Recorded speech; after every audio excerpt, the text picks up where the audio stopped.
Heyitmi yıqılab qaldı dostlar. Dasturxonlarimizning yarışı bo'lgan mushunga o'xshagan sharchi mayini tush qilishni o'rgandik. Buning ketarlik materiallar bo'lsa, 4 tal tuxum, azroq un, anadagi qiyamga mushu asal bilan shakar bo'lsa bo'ldi.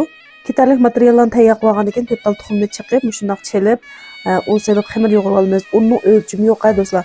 Mushu tuxum yeyishkida galatda xamir bo'g'ilib, galatlam o'zimiz o'lchab yo'g'irib olsak bo'ldi.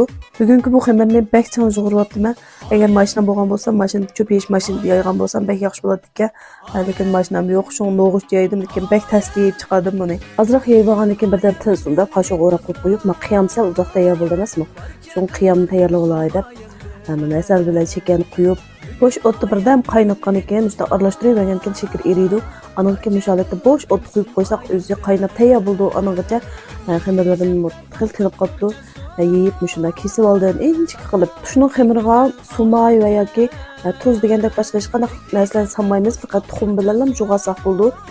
Yoqib yog'lar qizg'andan keyin boya kesib tayyor qilgan xamirimizni mushunda oz-ozdan pishirib olamiz. Bo'sh o'tda mushunda pishirib olsak bo'ldi. Pishirib bir pansiq evagandan keyin mushunda ezilibmiz, andan keyin lislarimni maylab o'ydi bormi shu kishmish alqat anandan qizil deb bo'lgan uni o'tib sevaldim. Uningcha men qiyamlarimizni tayyor qildim. Mana qiyamni tayyor bo'lganda mushta bir qachoq suv ilib, qiyamni temitgandan keyin yeyilib ketmay mushta qo'limizga og'il bo'lgan holatda, qo'limizga ozoq yumshoq holati bo'lsa tayyor bo'lgan bo'ldi.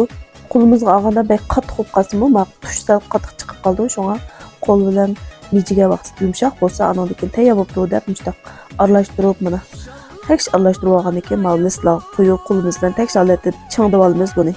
Paloq bilan changdib etdim. Anandan keyin chiroyli qilib gul chiqarib yog'ish shaklda kesib oldim. Heyit qilmas qilib do'stlar, uyinglarda bo'lmish 4-5 tal tuxum bilanlar shundoq o'xshagan tush tayyorlab dasturxonlarga tizib qo'ydigan bo'lsanglar, dasturxonlarga yo'sin qo'shildi-mu.